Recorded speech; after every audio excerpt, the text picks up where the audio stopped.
ଏହି ଭିडिଓରେ ଆମେ ବିଭିନ୍ନ ଖେଳ ଏବଂ ସେମାନଙ୍କ ଉତ୍ପତ୍ତି ଦେଶ ବିଷୟରେ ଜାଣିବା। ତ ଚାଲନ୍ତୁ ଭିडिଓକୁ ଷ୍ଟାର୍ଟ କରିବା। ପ୍ରଥମ ପ୍ରଶ୍ନ ହେଉଛି କେଉଁ ଦେଶରେ କ୍ରିକେଟ ଖେଳ ଆରମ୍ଭ ହୋଇଥିଲା? ଏହାର ଅପସନ୍ ଗୁଡ଼ିକ ହେଉଛି A England, B Australia, C India, D West Indies. ଏହାର ସଠିକ ଉତ୍ତର ହେଉଛି ଇଂଲଣ୍ଡ।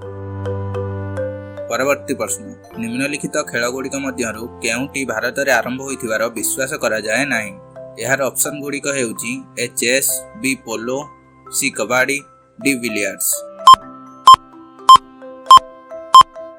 ଏହାର ସଠିକ ଉତ୍ତର ହେଉଛି ଅପସନ୍ ଡି ବିଲିୟର୍ଡସ୍।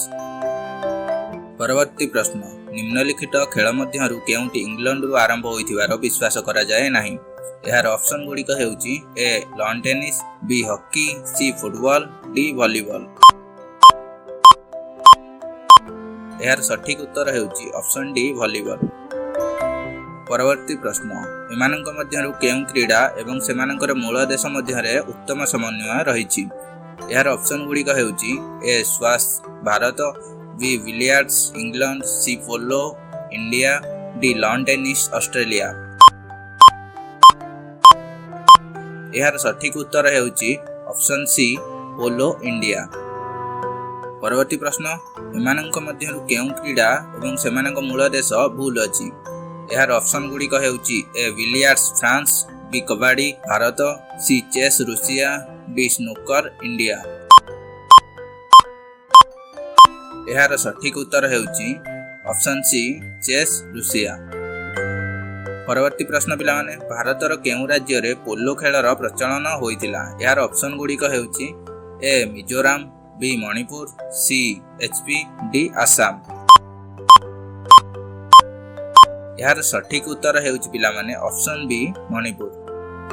ପରବର୍ତ୍ତୀ ପ୍ରଶ୍ନ କବାଡି ଖେଳର ଉତ୍ପତ୍ତି କେଉଁ ଦେଶରେ ହୋଇଛି ବୋଲି ବିଶ୍ୱାସ କରାଯାଏ? ଏହାର ଅପସନ୍ ଗୁଡ଼ିକ ହେଉଛି ଏ ଇଣ୍ଡିଆ, ବି ଚୀନ, ସି ଜାପାନ, ଡି ରୁଷିଆ। ଏହାର ସଠିକ ଉତ୍ତର ହେଉଛି ଅପସନ୍ ଏ ଇଣ୍ଡିଆ। ପରବର୍ତ୍ତୀ ପ୍ରଶ୍ନ କେଉଁ ଦେଶକୁ ଚେସ୍ ଖେଳର ଜନକ କୁହାଯାଏ? ଏହାର ଅପସନ୍ ଗୁଡ଼ିକ ହେଉଛି A Russia, B Bharat, C USA, D England. ଏହାର ସଠିକ ଉତ୍ତର ହେଉଛି ଅପସନ୍ ବି ଭାରତ। ପରବର୍ତ୍ତୀ ପ୍ରଶ୍ନ କିଏ ଭାରତରେ ପୋଲୋ ଖେଳର ଧାରା ଆରମ୍ଭ କରିଥିଲେ? ଏହାର ଅପସନ୍ ଗୁଡ଼ିକ ହେଉଛି ଏ ଗ୍ରୀକ୍, ବି ଇଂରାଜୀ, ସି ତୁର୍କୀ, ଡି ପର୍ତ୍ତୁଗାଲି। ଏହାର ସଠିକ ଉତ୍ତର ହେଉଛି ତୁର୍କୀ। ଭିଡିଓଟି ଭଲ ଲାଗିଥିଲେ ଲାଇକ୍ ଏବଂ ସବସ୍କ୍ରାଇବ୍ କରନ୍ତୁ। ଜୟ ଜଗନ୍ନାଥ।